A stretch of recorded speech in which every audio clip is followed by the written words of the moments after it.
Assalamualaikum warahmatullahi wabarakatuh. Kembali lagi di channel podcast horor. Dan kali ini kita akan melanjutkan lagi cerita tragedi bus malam part yang terakhir. Sebelum mendengarkan cerita ini, alangkah lebih baiknya jika kita membaca basmalah terlebih dahulu. Bismillahirrahmanirrahim. Sontak Reza pun memberhentikan mobilnya karena khawatir mobil polisi yang mengikuti kami tertinggal. Kami pun berhenti di pinggir jalan di tengah hutan yang rimbun dan gelap. Mungkin jika kalian pernah ke Ciwidey akan tahu seperti apa kondisi jalan di sana. Sudah 10 menit kami menunggu, tapi mobil polisi itu tidak kunjung tiba. Kami pun mulai bingung, mana kami tidak menyimpan nomor polisi itu. Setelah setengah jam menunggu, akhirnya kami putuskan untuk balik arah mencari mobil polisi tersebut. Saat itu waktu menunjukkan pukul setengah 12 malam. Kabut sangat tebal menjadi hambatan buat kami karena harus berjalan sangat pelan sekali. Kami sudah berjalan balik arah sangat jauh.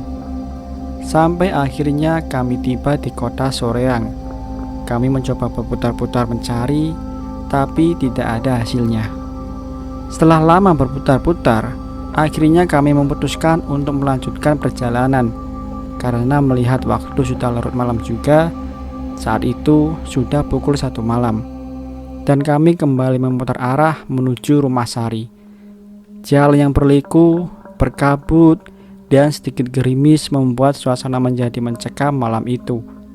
Karena memang jalannya pun sangat sepi, mengingat PSBB masih diberlakukan.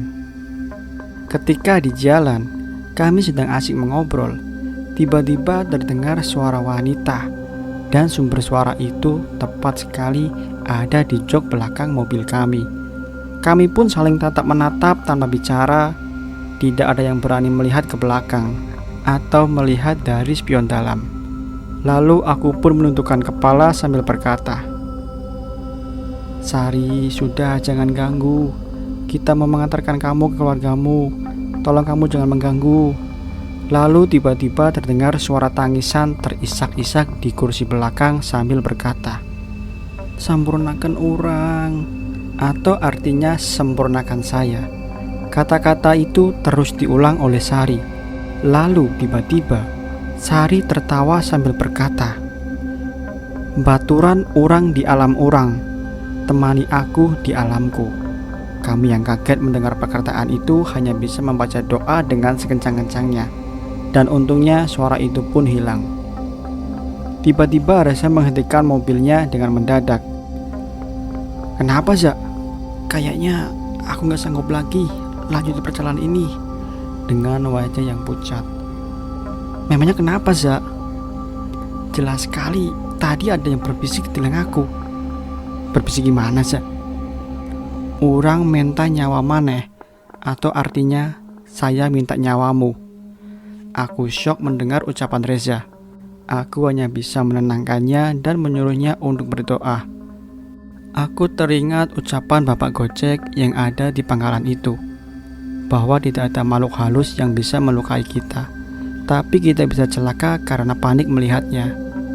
Aku khawatir kita celaka gara-gara Sari nantinya menampakkan diri lagi di jalan. Setelah berhenti kurang lebih setengah jam, akhirnya Reza pun mau melanjutkan perjalanan.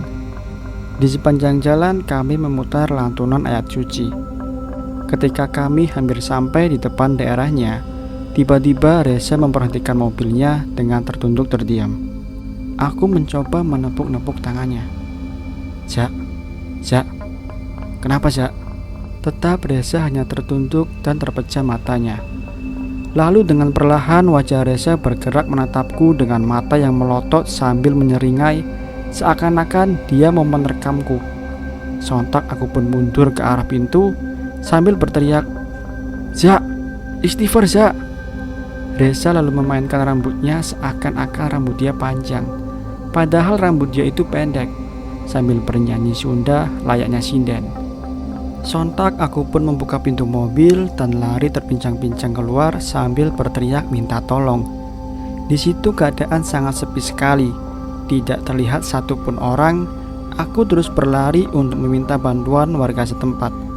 Sampai akhirnya aku menemukan setitik cahaya lampu dari kejauhan. Aku pun mencoba menghampirinya. Ya, itu adalah sebuah rumah warga. Aku pun mencoba mengetuk pintunya dengan perlahan. Setelah lama mengetuk, keluarlah seorang pemuda dengan mata yang masih mengantuk dan kebingungan melihatku. Lalu aku dengan panik meminta tolong dan menceritakan kejadiannya. Pemuda itu pun lalu menyuruhku masuk, dan dia lalu membangunkan bapaknya yang sedang tertidur. Setelah bapaknya bangun, lalu kami bertiga pun pergi menghampiri mobil kembali. Ketika kami sampai di tempat mobil itu berhenti, kami melihat Reza menari-nari seperti penari jaipong sambil cekikikan. Kami pun menghentikan langkah di depan Reza. Si bapak untungnya sedikit bisa. Dia sambil berdoa dan anaknya sambil memegangi Reza. Lalu Reza pun pingsan dan kami pun mengangkatnya kembali ke dalam mobil. Aku hanya bisa menepuk-nepuk Reza untuk membangunkannya. Dan untungnya Reza pun tak lama tersadar. Si bapak pun bertanya, "Kalian mau pada kemana malam-malam begini?"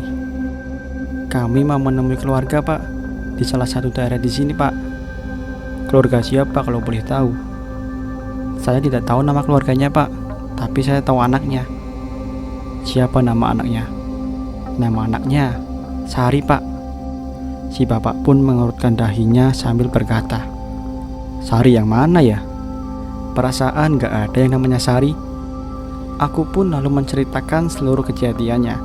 Si bapak hanya bisa bengong mendengar ceritaku. "Jadi Sari itu meninggal?" tanya si bapak. "Iya, Pak, Sari sudah meninggal." "Saya ini pamannya. Kami sudah mencarinya dari dulu sampai lapor polisi, tapi tidak kunjung ketemu," sahutnya sambil berlinang air mata. Lalu dengan segera si bapak itu pun mengantarkan kami kepada rumah orang tuanya. Sesampainya di rumah orang tuanya, mereka kebingungan melihat kami. Jujur aku tidak sanggup menceritakan semua kejadiannya, tapi Reza pun menguatkanku agar aku sanggup untuk menceritakannya. Lalu aku pun mencoba menceritakan semuanya dari awal. Air mata terlihat di sudut mata ibu dan bapaknya yang sedikit demi sedikit keluar menetes di pipinya. Aku jadi semakin tidak sanggup melanjutkan ceritaku melihat wajah mereka. Tapi aku coba menguatkan diri untuk kembali melanjutkan cerita. Setelah aku selesai menceritakan semuanya, lalu aku pun memberikan seutas tali pocong Sari kepada keluarganya, dengan tujuan agar mereka menguburnya sendiri. Ketika tali pocong itu dipegang oleh bapaknya, tiba-tiba prak! Terdengar suara barang jatuh di dalam dapur, lalu terdengar suara isakan tangis Sari. Kami pun hanya terdiam bengong mendengar suara itu. Lalu Sari pun berkata sambil menangis, "Mak, Abah, hampura Sari. Sari hoyong disampurnaken. Ibu, Bapak, maafkan Sari. Sari ingin disempurnakan." Ibunya menangis sejadi-jadinya. Lalu bapaknya berkata, "Sari, hampurna oge bah. Sing tenang Sari. Ku Abah Sari bakal disampurnakan. Sari, maafkan juga Abah. Yang tenang Sari, Abah akan menyempurnakan kamu." Kami pun menjadi terbawa suasana. Tanpa disadari aku pun meneteskan air mata melihat keadaan orang tuanya. Tak terasa pagi pun tiba, dan Paman Sari pun pergi ke tempat saudara-saudaranya yang memang tinggal tidak begitu jauh juga di teras itu untuk berkumpul. Setelah semuanya berkumpul, pamannya pun menceritakan semuanya dan meminta agar semuanya ikhlas. Lalu tali itu pun dikubur di halaman belakang rumah Sari oleh keluarganya. Dan kami pun lalu pamit untuk pulang.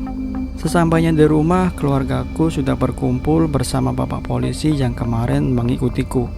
Mereka mendatangi rumahku karena ingin mengetahui keadaanku. Dan mereka pun menceritakan kenapa mobilnya bisa sampai berpisah.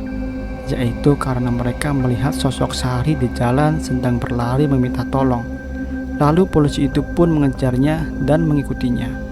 Tapi semakin diikuti, ternyata mereka malah tersesat. Setelah dikuburnya tali pocong Sari, tidak ada lagi gangguan sampai saat ini. Sekian.